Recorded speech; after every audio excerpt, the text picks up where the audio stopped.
जय श्री राम। श्री राम की नगरी अयोध्यापुरी मोक्षदायिनी है। श्रद्धा की इस भावना से गोस्वामी तुलसीदास ने श्री राम जी की निर्मल कथा का आरंभ यहीं से किया। श्री रामचरितमानस जिसके सुनने मात्र से ही असीम शांति मिलती है, इसे सर्वप्रथम शिव जी ने रचा। तुलसीदास जी आगे कहते हैं कि इस मुनि भावन सुहावन तथा पवित्र रामचरितमानस को शिव जी ने रचा, जो तीनों प्रकार के दोष, दुख और दरिद्रता को दूर करने वाला तथा कलयुग के पापों को नाश करने वाला है। श्री शिव जी ने इसे रचकर इसे सबसे पहले सुसमय पाकर पार्वती जी से सुनाया। इसी कारण शिव जी ने इसे अपने हृदय में विचार कर प्रसन्नता पूर्वक रामचरितमानस ऐसा सुंदर नाम रखा। वहीं सुखदायिनी सुहावनी कथा मैं कहता हूँ, हे सज्जनों, आदर के साथ इसे मन लगाकर सुनिए। रामचरितमानस जैसा है, जिस प्रकार बना है और अथवा इसका प्रचार जिस कारण से हुआ है, अब वही सब कथा श्री शिव पार्वती का स्मरण करके मैं बतलाता हूँ।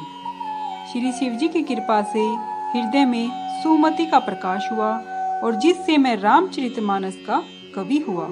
बुद्धि के अनुसार मैं इसे मनोहर बताता हूँ। सज्जन इसे ध्यान से सुनकर सुधार लेंगे। निर्मल बुद्धि पृथ्वी तल है, हृदय गहराइयाँ हैं, वेद पुराण समुंदर है, साधु लोग बादल हैं। वे रामचरित्र रूपी सुंदर, मीठे और मंगलकारी जल की वर्षा करते हैं। श्री राम जी का सैगुण लीला वर्णन ही स्वच्छता है और जो मल का नाश करता है, और प्रेम भक्ति जिसका वर्णन नहीं किया जा सकता, वही जल की मधुरता और सुशीलता है। राम सुयश रूपी जल सत्कर्म रूपी धान के लिए लाभकारी है और श्री राम जी के भक्त जनों का तो जीवन ही है। वह पवित्र जल बुद्धि रूपी पृथ्वी पर गिरा और फिर इकट्ठा होकर सुहावने कान रूपी मार्ग से भीतर चला गया।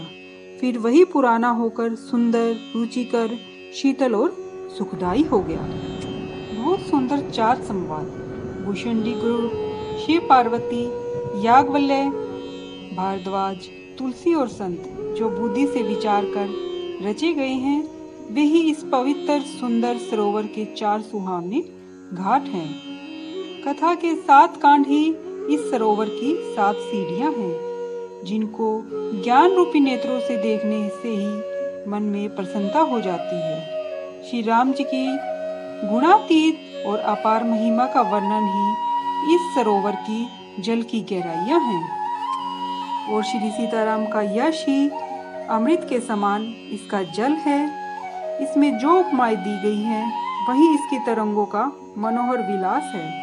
सुंदर चौपाइयां घनी कमल की बेलें हैं और कविता की युक्तियां ही सुंदर मणि उत्पन्न करने के लिए सुहावनी सीपियां हैं। जो सुंदर छंद, सोरठे और दोहे इसमें कहे गए हैं, वही इसमें बहुरंगे कमलों के समूह से सुशोभित अनुपम अर्थ, ऊंचे भाव और सुंदर भाषा ही पराग, मकरंद और सुगंध है।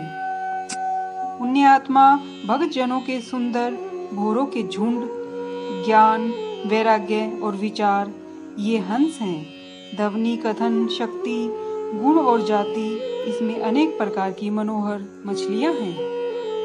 तुलसीदास जी कहते हैं, अर्थ, धर्म, काम, मोक्ष ये चारों और ज्ञान, विज्ञान, विचार, नवरस, जप, योग, वैराग्य ये सुंदर इस सरोवर के जलचर हैं। मैं इन सब का वर्णन आपसे इसमें कहूँगा। पुण्यात्मा साधुजनों के नाम और गुणों का ज्ञान ही विचित्र जल पक्षी हैं।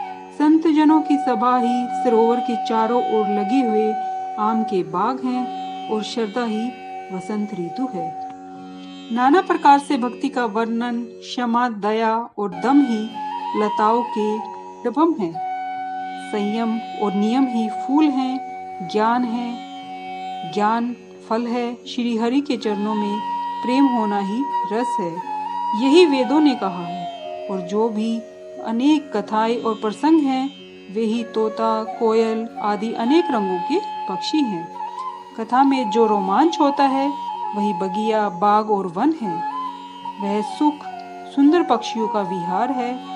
सुंदर मन रूपी माला स्नेह रूपी जल से सुंदर नेत्रों द्वारा इसे सींचते हैं। जो इस चरित्र को ध्यान पूर्वक गाते हैं वे सरोवर के चतुर रखवाले हैं, और जो नर नारी इस कथा को आदर के साथ सदैव सुनते हैं वे ही देवताओं में श्रेष्ठ इस मानस के अधिकारी हैं।